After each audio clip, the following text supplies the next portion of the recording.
I'm so pleased to say these two ladies are in the Senate. Holly Hughes is there with the Liberal Party out in New South Wales, and fresh for another 6 years, none other than Pauline Hanson, our dear friend, leader of One Nation.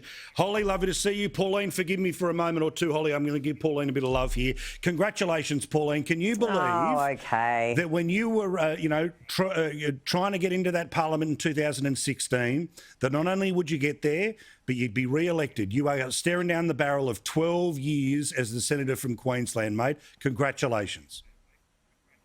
Thanks very much, Paul. I'd just like to say to all the people in Queensland who voted for me, thank you very, very much.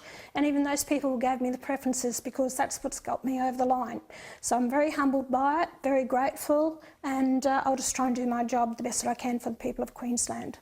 So how does it feel? Did it feel did it feel in these couple of weeks that you had a chance to have a rest, to refocus, to fire up again?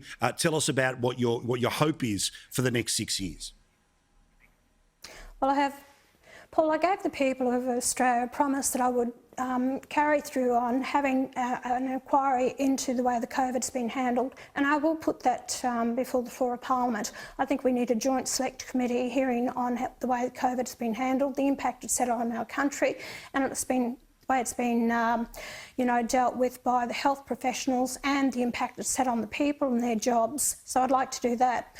I gave Anthony Albanese a call last night, a personal call, and I congratulated him on his win. And I've raised a couple of things with him, and something I've been fighting with the Libs for the last 5 years is about this gas off the northwest shelf. We export about $54 billion. We only get $300 million in taxes from it. Qatar, they export less than us and bring in $26 billion a year in taxes. Wow. We have to do something about that, and we need a domestic gas supply given from Commonwealth waters. So these are things that I spoke to him about. Family law, I want to follow up, and also I will put my dairy bill back on the floor of Parliament, that it went down by one vote because the Liberals and the Nationals didn't support it. I want a fair farm gate price for our dairy farmers. So let's talk about that new Senate. Holly, the Greens plus Pocock is the only way Labor can get anything done. They might be able to replace Pocock for Lambie. On occasions, obviously, as Pauline's just pointed out, her vote could be what gets them there as well. But put simply, the reliable coalition for Labor is Greens plus one.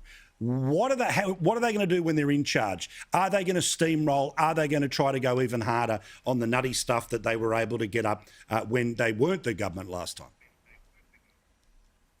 Well, I think what was astounding today was this afternoon I was actually on an ABC program and the host of that show said to Senator McCarthy, who I was on with, this must be a sweet victory for you with Labor now having a majority in the Senate. And then they came to me and I went, hang on a second, I had a look at those numbers, I might need to go back, but I'm pretty sure the coalition actually has the largest block in the Senate. Correct, and 32, Labor can 26. get to a majority with the Greens and with one. And the ABC commentator said, oh, actually, yeah, no, you're right, but I just kind of put it together because that's how it's going to work. And it's like, well, if that's how it's going to work, if that's an official coalition, the Australian people deserve to know that that is an official coalition. And I think the fact that people are now assuming the ALP plus Greens plus Pocock means they get whatever they want through the Senate is not only concerning for what they can do from a legislative agenda and what they can take through. I'm actually concerned, and Pauline will understand this, and welcome back, Pauline. I had hoped it would be Amanda Stoker rather than Anthony Chisholm joining you. But, Pauline, you know what we do on those Senate committees, and references committees, Paul, for those of you that follow the Senate closely, references committees are something that are run by the opposition. So I've sat on references committee that have been majority chaired and run by the Greens and ALP. They should now be run by the coalition. But the Senate gets to say whether or not stuff goes to a references committee. And if Labor, Greens and Pocock decide to say, actually, no, we don't want transparency, we don't want to have a look at that issue, we don't want to put it to a Senate references committee, they will have the ability to actually block all transparency going forward.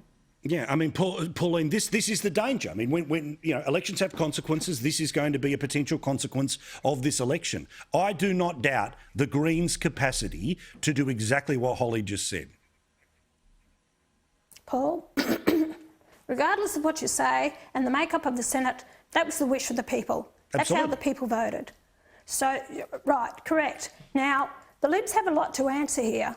The Libs in New South Wales, Tasmania put Jackie Lambie ahead of me in preferences. In Western Australia, it's only because of Michaelia Cash that I actually got preferences in 9 of the seats out of and six they didn't. Guess what? We lost by 12,000 votes in Western Australia. So Libs preferences gave Labor the seat. South Australia, Libs didn't want to give us any preferences whatsoever. So the Libs have a lot to answer for, because they would not be in the position they are if they'd worked with One Nation as I've worked with them for the past 6 years. So Libs are responsible for what's happened in that Senate. So it's a Senate that we've got.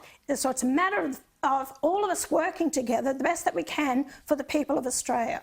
See, that's why people like you. That's why they sent you back for another 6 years, mate. Quickly on something else I want to get to here, which is FINA today made its decision that trans athletes will be able to compete, but it'll be in their own category. Just like at the Olympics, there are other subcategories, but put simply, it means that, yes, somebody can dream of going to the Olympic Games, but the fears about who you'll be competing against, that question's now been answered. Holly, what do you think of FINA's decision that still says a trans athlete can dream of going to the Olympics, they'll just have their own category? I think it's absolutely spot on, and I think the best part about this decision was it was based in science, not how people were feeling on the day. But if anyone does have the opportunity or the chance to read Kate Campbell's speech, it was really very, very moving and quite a beautiful contribution to this conversation. I think this is where I'm sure Kate will be joining me and others in the TERF club as we get demonised by the trans movement. But Kate actually delivered a really, really beautiful speech. This was based in science. This is about the fact that men who've been through puberty, or boys that have been through puberty, have testosterone at much higher levels than women, and testosterone is in effect an anabolic steroid. That is what they actually get busted for when they drug test, is higher levels of testosterone.